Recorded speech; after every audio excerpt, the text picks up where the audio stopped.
jika dirasa agak terlambat kembali. Dan saya berharap begini loh, kita harus punya empati, kita harus punya rasa kasih sayang. Jika kita dalam berkendara, walaupun bukan kita yang menabrak hewan tersebut, kucing dalam hal ini contohnya, walaupun bukan kita sebagai pelaku, tetap saja diupayakan. Ya ini yang kesekian kalinya, dan itu sering, kami seperti itu sering. Sampai ketika di Jambi pun saya begitu. Jadi yang nabrak mobil depan untungnya berhenti, kita ikut berhenti. Yang ada apa aja, mau syalnya Umi yang ada kita pakai, ya. Mau ada baju kami yang ada kita pakai untuk membungkusnya, ya, karena kan banyak darah. Seperti itu kita upayakan, harus punya empati. Jadi jangan sampai kita punya keinginan dicintai Allah, ma'rifat kepada Allah, tapi kita tidak ma'rifat kepada keinginan Allah. Contoh dalam suatu hadis, nanti kelak di akhirat, kata Allah dalam hadis qudsi, ini Rasulullah yang menyampaikan, nanti Allah Subhanahu wa ta'ala itu akan berkata kepada hamba-Nya, aku ini lapar, kata Allah, tapi kalian tidak mau memberiku makan. Aku pernah kehausan dan kalian tidak memberikanku minum, kata Allah. Nanti itu di akhirat begitu. Aku juga sakit, tapi kalian tidak pernah peduli kepadaku, tidak menjengukku. Maka nanti manusia akan menjawab, ya Rabbi, bagaimana mungkin engkau kelaparan, sedangkan engkau adalah zat yang memberikan kami makan. Maka Allah akan menjawab, sungguh ada hambaku yang saat itu kelaparan, kalian mengetahuinya,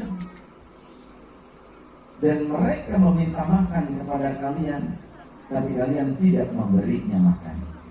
Andaikan kalian memberinya makan, maka pasti akan kalian dapati ridhoku bersama mereka. Aku juga pernah merasa haus, tapi kalian tidak memberikan aku minum. Maka manusia akan menjawab, bagaimana mungkin engkau sebagai Tuhan semesta alam merasa kehausan, sedangkan engkau yang mencurahkan air, limpahan air untuk kami minum, ya Allah.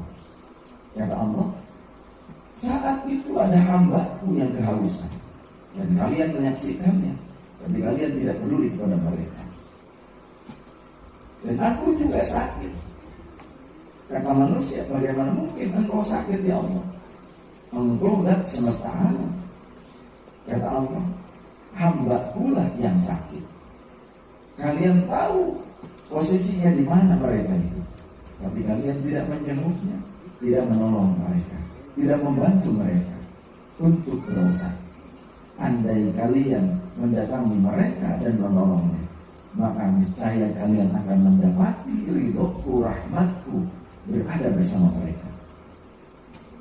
Jadi ternyata, andai pun kita sholatnya rajin, andai pun puasanya selain yang fardu, sunnahnya diperbanyak, tapi ketika kepedulian kita kepada sesama hamba Allah, makhluk Allah tidak ada, maka nilai kita sebagai hamba Allah diperbanyakkan. Berarti egois, tidak memperhatikan apa yang diharapkan oleh Allah.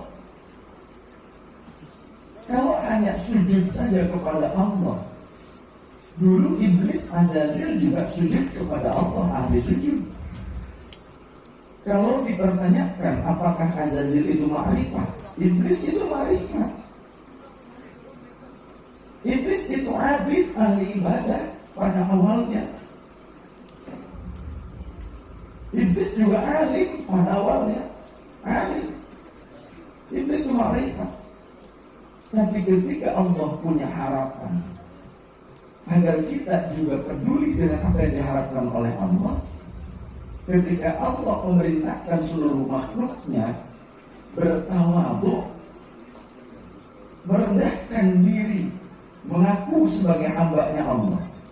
dengan cara Allah memerintahkan seluruh makhluknya bersujud kepada Nabiullah Adam alaihissalam. Seluruhnya bersujud illa iblis, kecuali iblis. Kenapa? Aba wastakbara kana minal kafirin. Aba, dia menolak. Jadi makna yang lebih dalamnya lagi, iblis itu menolak dan menganggap bahwa dirinya adalah makhluk Allah yang paling sanggup untuk mengurus seluruh makhluk Allah yang lainnya. Jadi iblis merasa andaikan Allah memberikan tugas kepadanya untuk memimpin seluruh makhluk, iblis mampu. Jadi gede, sombong. Sedangkan kata baginda Rasulullah yadkhulul jannata man kana fi qalbihi mithqala dzarratin min kibrin. Tidak akan diperkenankan masuk surga seseorang yang masih di dalam jiwanya terdapat kesombongan, walaupun sebesar seperti hitam yang kecil, sebesar butiran pasir. Terus gimana maksudnya? Ya di laundry dulu di neraka, kecuali Allah mengampuninya. Jika dia punya keimanan, punya amal soleh setelah di laundry, barulah boleh masuk ke dalam surga, kalau Allah memperkenankan. Jadi hidup ini tentang mencari ridhonya Allah. Dan mencari ridhonya Allah bukan hanya dengan sujud. Mencari ridhonya Allah bukan hanya dengan tilawatul Quran. Mencari ridhonya Allah bukan hanya dengan puasa dan zakat. Tapi ada kalanya Allah meridhoi kita ketika kita memperhatikan hamba-hambanya Allah. Walaupun hambanya itu tidak sujud seperti hewan, walaupun hambanya itu tidak puasa seperti hewan, walaupun hambanya itu tidak ngaji seperti hewan, tidak alim, tidak ke masjid untuk berjamaah seperti hewan, tetap saja sifat Allah Ar-Rahman, dan yang melimpahkan kasih sayangnya untuk seluruh makhluknya di dunia ini, entah makhluknya itu iman ataupun tidak. Makanya kita kenal seorang bapak bangsa, guru bangsa, atau Syekh Haji Abdul Rahman Wahid Gusdur radhiyallahu anhu.